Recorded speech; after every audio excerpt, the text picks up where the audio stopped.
As India assumes the membership of the Security Council for the 8th time, it's an honor for me as the permanent representative of India to take part in today's flag installation ceremony.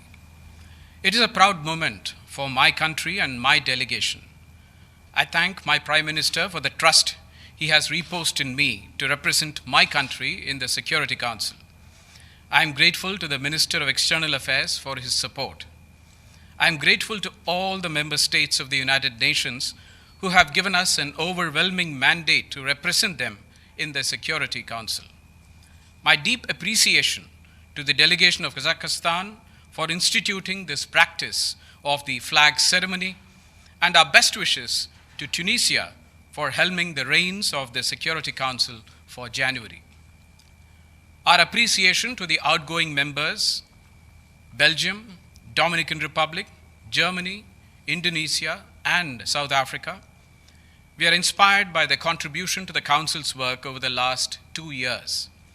We welcome the delegation of Ireland, Kenya, Mexico, and Norway as we begin our 2-year journey together. We will use our tenure to bring human-centric and inclusive solutions to matters of international peace and security. India will be a voice for the developing world.